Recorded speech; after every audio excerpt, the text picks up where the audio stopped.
මේ මම ආසාවෙන්ම බලාගෙන හිටපු ටුව එක. වියට්නාමේ යන්න මම වැඩියෙන්ම තීරණය කරේ ලෝකයේ තියෙන සෞන්දර්යාත්මක දේවල් අතරින් හලොන් බේ කියන ස්ථානය ලොව පුදුම 7න් 1කට අයත් වෙන හින්දා. ඉතින් මෙතැනට යන්න මම මාර ආසාවෙන් හිටියේ. මේ ව්ලොග් එක මම ඉක්මනින් අරගෙන ඉන්නෙත් මම මේකට මාරම කැමති හින්දා. ඉතින් ඒ සතුට ඔයාලත් එක්ක බෙදා ගන්න. ඔයාලටත් යන්න අවස්ථාවක් ලැබුණොත් ඔයාලගේ බකට් ලිස්ට් එකට ඇඩ් කරගන්න පුළුවන් ලස්සනම තැනක් තමයි හලොන් බේ කියලා කියන්නේ. ඉතින් හනෝයි වල ඉඳලා පැය 4ක ගමනක් යනවා හලොන් බේ යන්න. එතකොට අපි මේ ගමන යන්නේ හැනොයි වල ඉඳලා නෙමෙයි නින්බින් වල ඉඳලා. අපිටත් ඒ වගේ පැය 3ක විතර ගමනක් තිබුණා. ඉතින් මේ තියෙන්නේ අපි අද නවාතැන් ගන්න අමන්දා ලක්ෂරි ක්‍රූස් එක. ඉතින් ඒක අයිති හේර ක්‍රූස් එකට. ඒකේ අමන්දා ලක්ෂරි ක්‍රූස් එක තමයි අපි තෝරගත්තේ.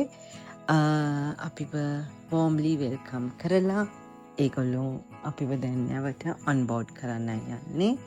අපිත් එක්ක යන පැසෙන්ජර්ස්ලා තමයි ඔයගොල්ලෝ මේ දකින්නේ. ඉතින් අපේ ක්‍රූ එකෙත් ඉන්නේ ඔක්කොම 5 දෙනයි. අපි ඔක්කොමලම එකතු වෙලා ඔන්බෝඩ් වෙන්න යන්නේ. පොඩි ලයිෆ් බෝට් එකකින් තමයි අපිව නැවත එක්කගෙන යන්නේ. ඉතින් ලයිෆ් ජැකට්ස් දාගෙන අපි ඒකට රෙඩි වෙලා අපි ඔය පේන බෝට් එකේ යනවා මුහුද මැදට. මේක හොඳ එක්ස්පීරියන්ස් එකක් වෙයි කියලා තමයි මම විශ්වාස කරේ. ඉතින් අපි බලමු. මම දැකපු ලස්සන දේවල් ගොඩාක් මම මෙතන ඔයගලන්ට අරන් එනවා. අනිවාර්යෙන්ම යන්න chance එකක් ලැබුණොත් හලොන් බේ යන්න අමතක කරන්න එපා. ඒ තරම්ම ලස්සන, ඒ තරම්ම සුන්දර එක්ස්පීරියන්ස් එකක් ඕගලන්ට අනිවාර්යෙන්ම ලැබෙනවා කියලා මට විශ්වාසයි. ඉතින් අද අපේ කැබින් ක්‍රූ එකේ මැනේජර් වෙලා ඉන්නේ ඇන්ඩ්‍රෝ වියට්නාමි කෙනෙක්. ඒ වුණාට එයා හරිම ආගන්තුක සත්කාර වලින් ඉහළම කෙනෙක් කියලා කියන්න පුළුවන්. ඉතින් එයා හරිම කරුණාවන්තයි. එයා තමයි අද දවසම අපේ මේ ප්ලෑන් එක හදලා තියෙන්නේ.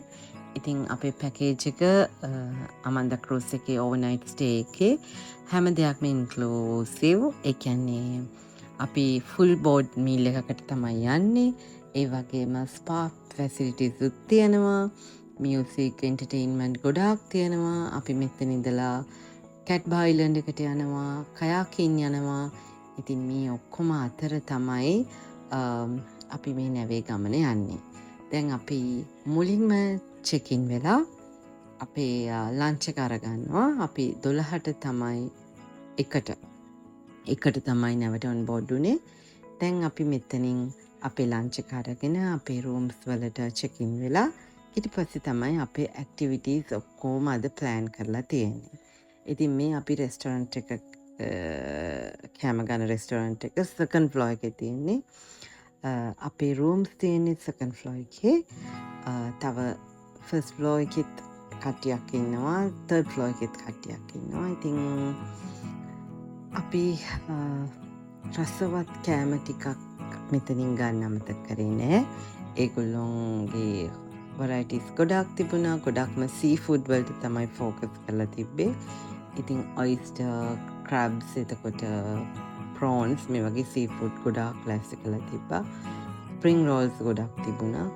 ඉතින් මේ හැම දෙයක්ම අපි try කරලා හොඳ කාලයක් ඒකේ ගත කරා.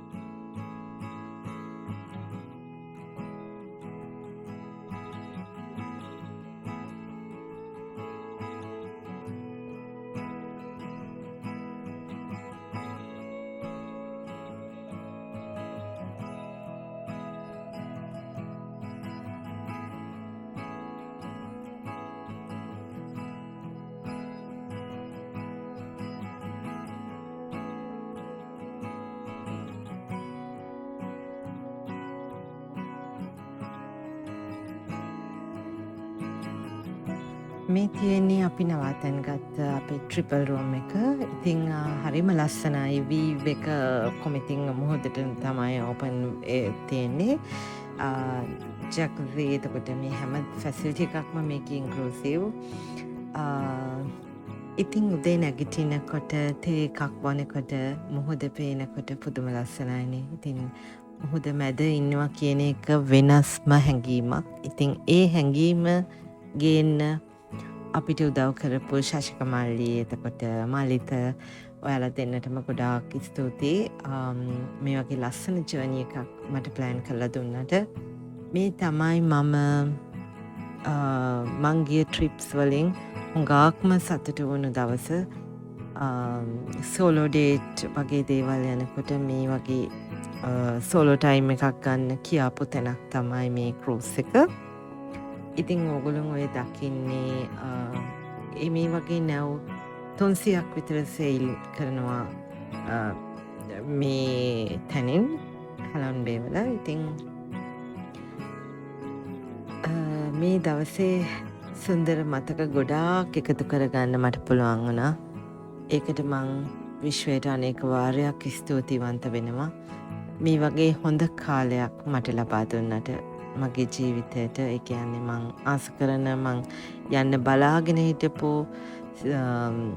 කන්ට්‍රීස් වලින් මේ බකට් ලිස්ට් එකට අලුතින්ම ඇඩුනේ හැලොන් බේ. මන් දන්නේ මං හරිම එන්ජෝයි කරපු සිටි එකක්. ඉතින් බලමු තව මොනවද ඉස්සරහට ගොඩාක් දේවල් තියෙනවා ඔයගලන්ට පෙන්වන්න. අපි රැඳීමු රසෙස් වලක් එක්ක.